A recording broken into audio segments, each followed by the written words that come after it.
So you got to hear the whole album as well as Mustaine's memories of the career, more or less. Okay, well, it was kind of a documentary in a way. Yeah, kind of. I mean, it was like a combination documentary slash listening party. Okay. There wasn't a lot of people there. I mean, we were, and I don't know why John did this, but John sat us all the way at the top, the very last row. Like John bought the tickets ahead of time. Were they assigned seat Yeah, tickets? they're assigned seats, Okay. which I don't think we needed to sit on the assigned seats per se, but I was in a way. It's weird because fat guy that does not want to go upstairs. The last thing I wanted to do was go up all the stairs. So This was in an actual like movie theater? yeah, Oh, okay. and the way it was set up is you climb up. We climbed up to the top, and it actually worked out pretty good because we had a I don't know what you call, like a countertop type of a deal that separated us from the rest of the theater. Yeah, from the riffraff, exactly. And it was kind of good because we could bullshit a little bit during the show without interfering with anybody. And because obviously we're fans and we're talking about, oh, what do you think of that song, or this song sucks or whatever. And honestly, I think this thing was if it was like this across the country at all the theaters, then it was a monumental flop, because there was one showing that I know. I don't think there was a second showing. There was only one showing, and I honestly would be surprised if there was 20 people that were there. Okay. I mean, it just wasn't a ton of people at this thing. And so they played it, and I'll say this, and we'll play some of the music obviously here in a minute. I don't love this record. I think it's right on par with Super Collider, maybe a little better than that, but it's not as bad as Risk, but it's definitely as bad as The World Needs a Hero or Super Collider, those types of records. Just mid-tempo. A lot of it is mid-tempo. A lot of it is, I don't know, from listening to Mustaine talk about each of the tunes, it's not what Megadeth is. Megadeth has always been kind of looking at the world and apocalyptic vision of what's going on or what's coming. I mean, that's what Megadeth's whole career has been. Right. And a lot of these songs are, I grabbed my guitar when I was 8 years old and I started playing and somebody hit me in the mouth and I lost a tooth. And, it was just like, I don't know, like a biographical album or of some sort. All right. Dave Mustaine, as much as this guy, I truly think he was trying to say a pleasant goodbye to his fans. I do think that from watching it and seeing, and it was pretty well done as far as they had a lot of footage and a lot of pictures and this and that. But Dave Mustaine cannot get out of his way from being a dick. He's just always an asshole.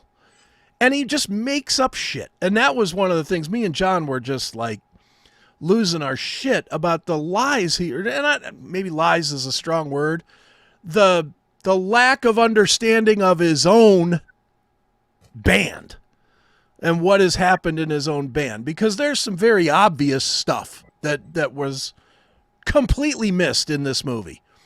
Number one, he said that they auditioned drummers around and found Nick Menza. That is patently not true. It's out there on 50 different million videos of the fact that Menza was teching for Megadeth's drummer at the time. Drummer didn't show up and they slapped Nick in there, and that's how Nick got the gig. That is a legendary story. That bugged me because it just wasn't true. Another thing that really bugged me was, and this is just a personal thing, this probably didn't bug anybody else in the room except me. He talked about Marty coming into the band and didn't even reference Bob Nalbandian. And that's how Marty came into the band. Was Bob knew Mustaine. Bob introduced the two. That's how they met. And he just didn't do that. And he didn't even, I would have been even okay if he would have said something to the effect of, you know, we had a friend, a local friend that knew Marty and he brought him to anything. And Bob is a big enough guy that you could have said, you know, Bob Nalbandian, the documentarian that did Inside Metal or something. Just a little plug for a guy that did have an important part in Megadeth history. Got none of that. So that annoyed me. I don't know if it probably didn't annoy anybody else, but the other stuff, and this is where I was just fucking pissed. He just can't stop throwing Ellefson under the bus. And to the point that I texted Ellefson midway through the set, through the movie, and said, bro, I know you don't want to hear this. I know you don't give a shit, but you really ought to have your legal team take a look at this thing, because there was just... his likeness was everywhere. His name was used in a lot of places. And then there were other places that it was used that it was totally shitty the way he did it. Like, forget which album he was talking about. Either System Has Failed or United Abominations. And he goes and he starts talking about, you know, I started writing this and I thought it was going to be a solo record. And then the label wanted it to be Megadeth, this and that. And he goes... but then I went to Ellefson, and Ellefson only wanted to know how much money he was getting paid. And then Marty only wanted to know how much money he was getting paid. And it's like, well, guess what, dipshit? That's their job. And you're the fucking employer. Of course they want to know if they're getting paid. What do you think? They want to take 6 months and not work to work on your fucking project? Of course they want to get paid. They're in the business of Megadeth. That's their work, you know, and it's like, stop with this shit. Why do you need to say, even if it's true, let's say for the sake of argument, it's 100% true. And the guys all went to Mustaine and said, well, we're not going to record a note unless you tell us how much money we're getting paid. Let's say that is a true statement. On your way out the door, as you're retiring, is that the kind of shit you really need to bring up 20 years later? 20 years later. It's like, come on, bro. What are you doing? You know, so movie-wise, I was quite frustrated with it. I was happy when it was over. because I really just got annoyed with Mustaine. He just comes off as such an arrogant douche. Like, the whole thing, that's all I kept thinking is, what an arrogant dick. And I know that's not new. I know that's not news, but even in the end, you know, he can't just go out and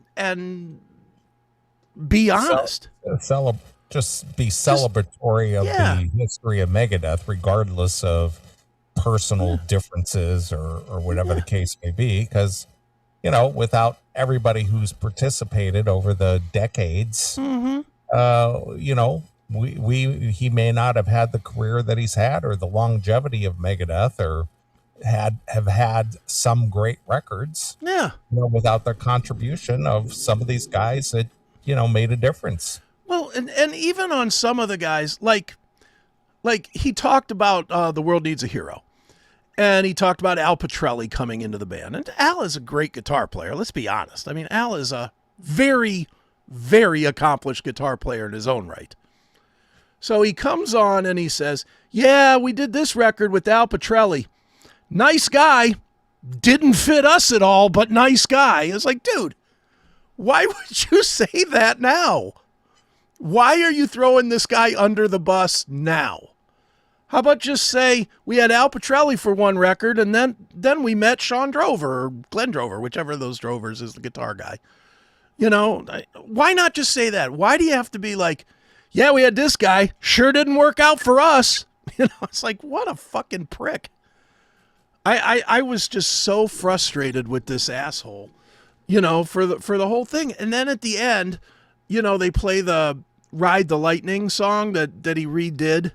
Mm-hmm.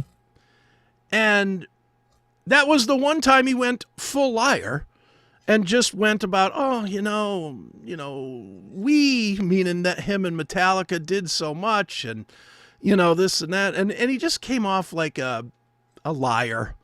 It was like, dude, you never got over the fact that you got kicked out of this band that became the biggest in the world, and you didn't. And you had the lottery ticket and you gave it away. But face it, and we've said this before on the show even. This guy it's not like he went off and had a bad career. Yeah, he became one of the big four. One of the biggest bands of his genre ever. And for him to be that kind of arrogant all the way through. This guy sucked. This guy only wanted money. Metallica, it felt in a roundabout way like he was saying, I'm doing this song because Metallica owes me.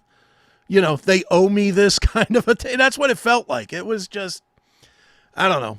He just came off like an asshole. I did not come out of this, the end of the career of a band that I truly love, thinking, you know what? That's a cool way to end it.